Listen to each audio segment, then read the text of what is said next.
guys! How are you today? Welcome back to my channel, Adventures in America. If you are new to my channel, my name is Jocelyn, and for today's topic, I'm going to discuss the new online visa application system for Philippine visa applicants, and this is regarding the new announcement from the Department of Foreign Affairs. I will be sharing my knowledge as a dual citizen of the US and the Philippines. But before we get started, please like this video, and if you haven't subscribed to my channel, please subscribe and hit that notification bell. I always welcome new subscribers. Before I proceed with the new Philippine visa online application system, let me explain the different non-immigrant visas to travel in the Philippines. And these are for different eligible passengers in the Philippines. There is what we call a visa on arrival. There is also a Balikbayan visa.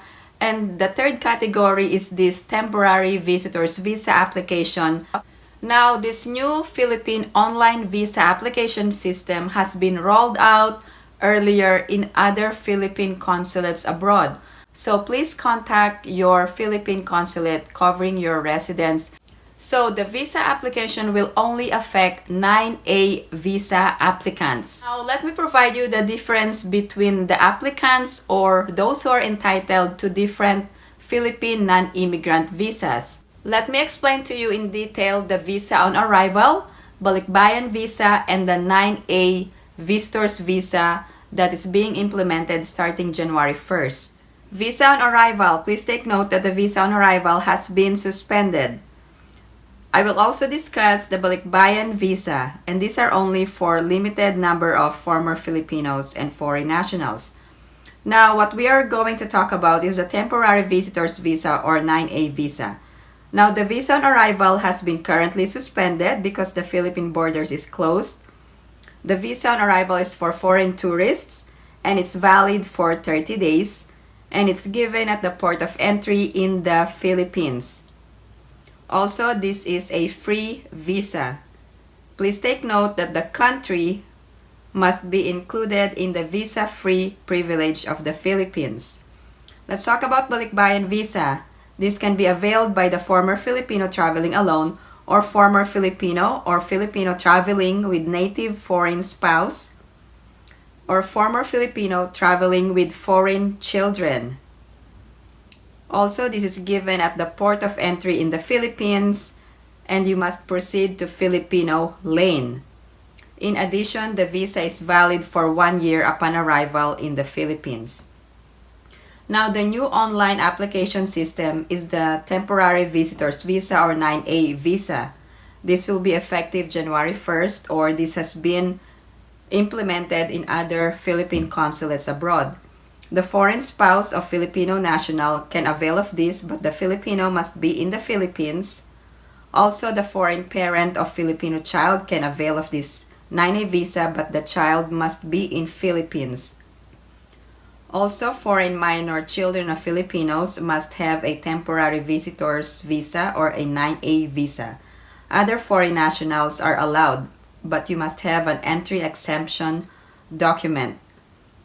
Also, if you plan to retire in the Philippines and you are a foreign national, SRRV applicants must have an entry exemption document. There's another set of passengers who are temporary visitors to the Philippines. There was a press release from the Bureau of Immigration issued on October 5th, and it provided the guidelines for temporary visitors. However, there are strict requirements, and Philippine consulates abroad won't issue visas for temporary visitors. You must have a 9A visa and an entry exemption document, which is impossible to obtain. In addition, the reasons must be for business, for humanitarian, and for meritorious reasons. Now, there are important reminders when using the online visa application system. First, only single entry applications will be considered, and the maximum is only 59 days.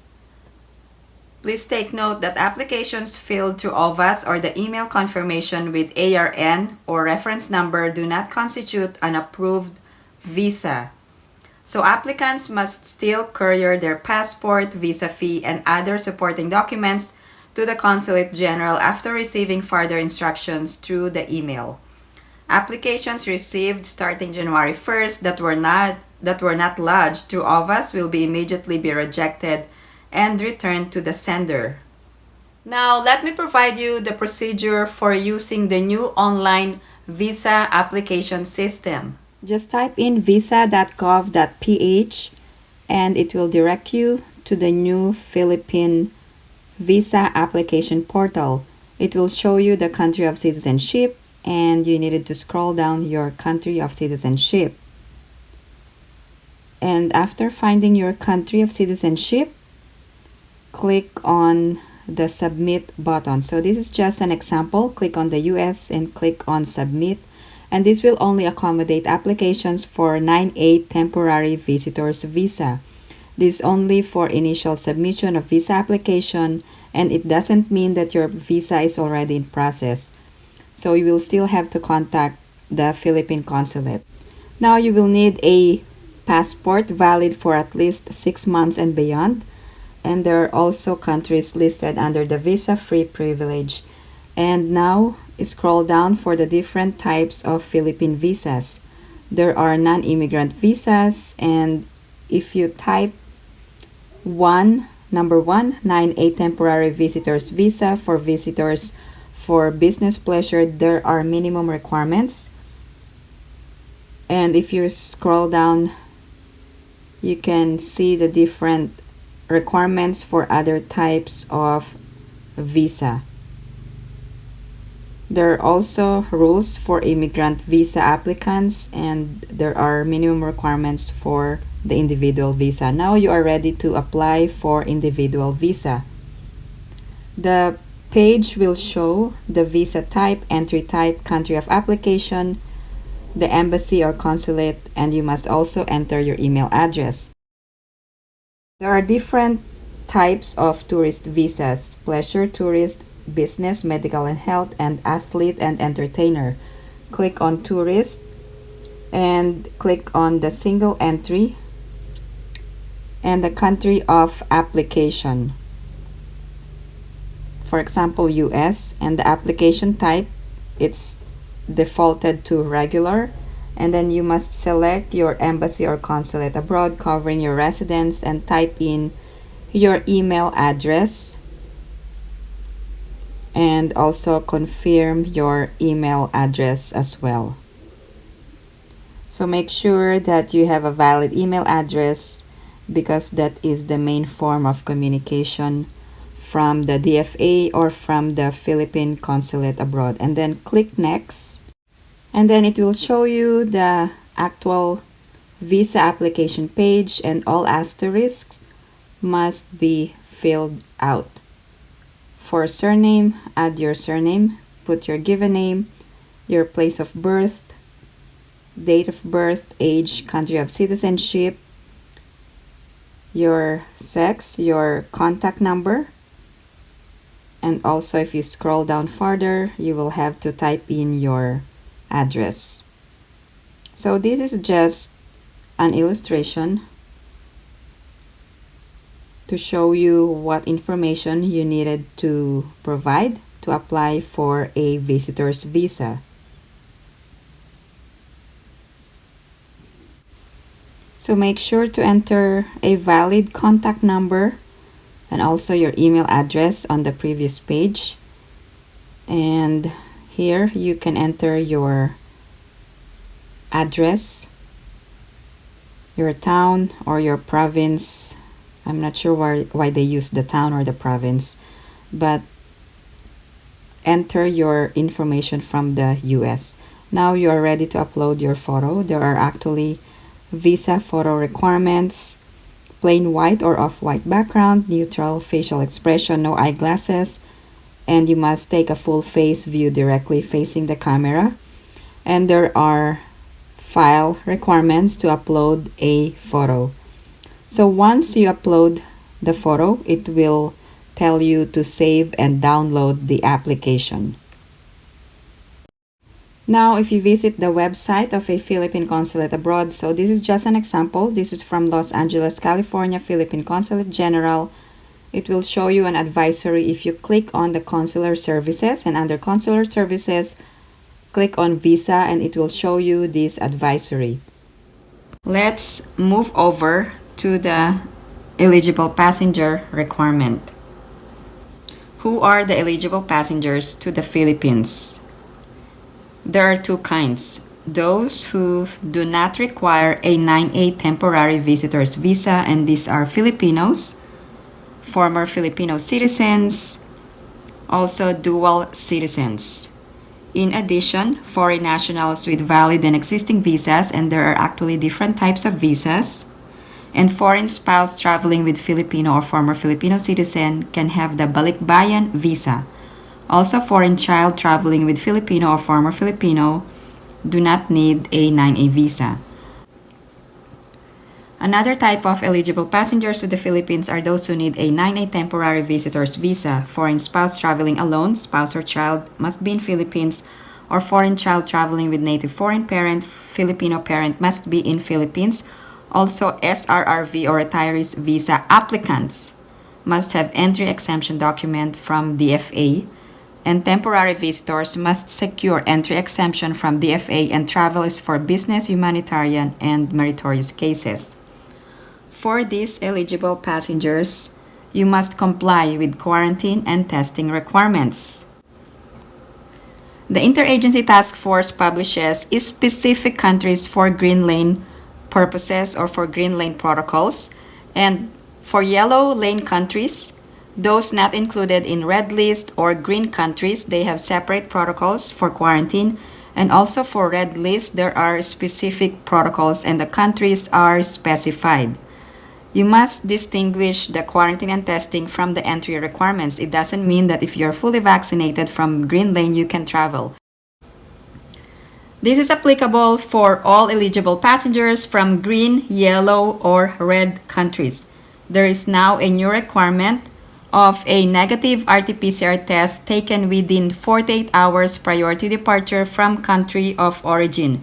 So let me provide you an example on how to count the hours prior to departure. For example, your flight is 3:48 p.m., February to Las Vegas, and 4 hours of layover. Take your RT-PCR test within 48 hours prior to departure, prior to 3:48 p.m. So this is the window time. For example, you are leaving Las Vegas on 3:48 p.m. February 2, and let's say there is a layover and you are going to San Francisco first, and you will leave San Francisco at 9:30 p.m. and you will arrive in Manila after 15 hours at 4:30 a.m. on February 4. So this is just an example. Another important requirement is that you must register through the One Health Pass within 3 days of arrival in the Philippines. There is an icon. This is the register. If you can see in the screen, this is where you will have to click onto the registration portal. For those required to quarantine in a hotel facility, you must have a confirmed hotel booking. So you need to go to One Health Pass website and find the quarantine facility list. These are the DOT accredited hotels. For those with connecting flights, pre-book your hotel at the first point of entry and not on the final destination. You must also use the Traze Mobile Application for contact tracing. In addition, face shield is optional only in alert levels 1, 2, or 3. And depending on the areas, for alert level 4, face shield is required, and also for alert level 5. There is an important announcement from the Philippine government starting February 16 of 2022 for foreign nationals, including former Filipino citizens. If you are going to be affected by these travel protocols, please share in the comment section below. Foreign nationals allowed to enter the country shall be subject to the following additional protocols. You must be fully vaccinated as a requirement of your entry. Who is considered fully vaccinated? You will be considered fully vaccinated more than or equal to 2 weeks after having received the second dose in a 2-dose series, or more than or equal to 2 weeks after having received a single-dose vaccine. Booster shot is not required, and there is no rule for mixed vaccine. Now here are the vaccines allowed. Emergency Use Authorization List or Compassionate Special Permit issued by the Philippine FDA, or Emergency Use Listing of the World Health Organization. Here are the approved vaccines for use in Philippines. Novavax formulation, Pfizer, also Moderna.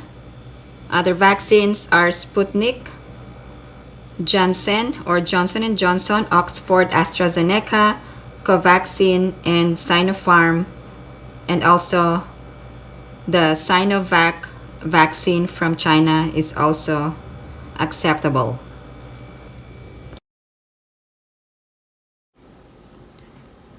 Here are the exceptions to proof of full vaccination for foreign nationals. First, children below 18 years of age.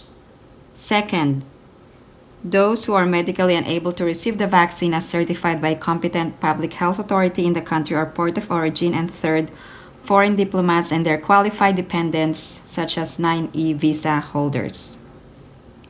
Let's talk about the proof of vaccination for foreign nationals. You can present either one of the following: World Health Organization ICV, or a VaxCert-PH, or a National Digital Certificate of the foreign government which has accepted VaxCert under a reciprocity agreement. Please remember that the proof of vaccination must be from a country with reciprocity, and you must be an eligible passenger to the Philippines.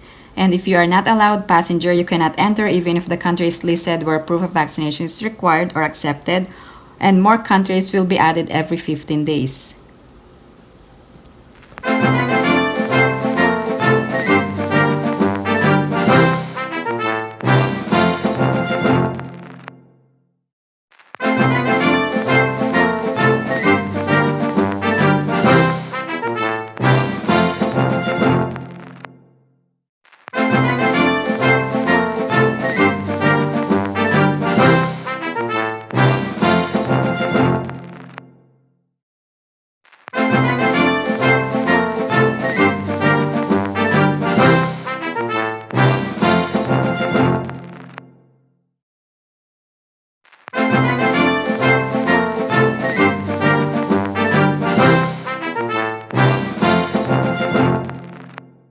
If you are not aware, the Department of Foreign Affairs in the Philippines has jurisdiction over all Philippine consulates and embassies outside of the Philippines. This is not under the jurisdiction of the Bureau of Immigration.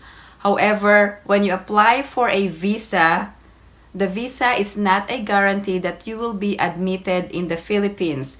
The entry requirements for admission to the Philippines is under the jurisdiction of the Bureau of Immigration in the Philippines. In essence, you must submit your supporting documents and pay the visa fee to the Philippine consulate or embassy abroad covering your residence. Also, after using the new visa application online system, you must also submit the supporting documents to the Philippine embassy or consulate covering your residence, because there is what we call a territorial jurisdiction. Now, here are the territorial jurisdiction of Philippine consulates and embassies here in the U.S. Here's the Embassy of the Philippines in Washington, D.C. Here's the address and the contact information.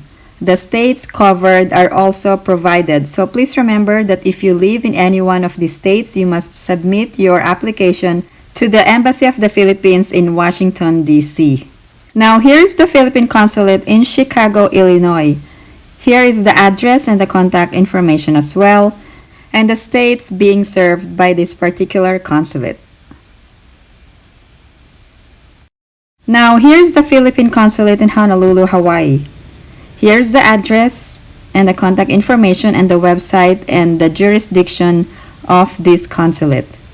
Now let's move on to the Philippine Consulate in Houston, Texas.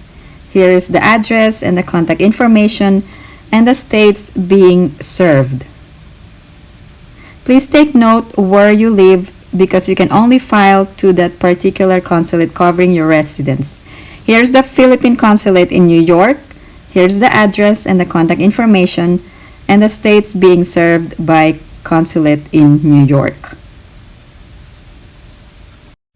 Now let's move on to the Philippine Consulate in San Francisco, California. Here's the address and the contact information and the states being served by this San Francisco Consulate. Now let's move on to the Philippine Consulate in Los Angeles, California, which is the busiest among all the Philippine consulates in the US. Here is the address and also the jurisdiction being served by this particular consulate. Now let's move on to the Philippine Consulate in Guam. Here is the address and the contact information and also the places or territorial jurisdiction being served by this consulate. Now, if you have any other questions or comments, please post them down below and I will get back to you as soon as I can.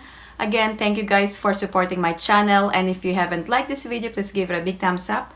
And if you haven't subscribed to my channel, please subscribe and hit that notification bell. I always welcome new subscribers. Thank you guys for supporting my channel. I hope everyone is staying safe and have a great day.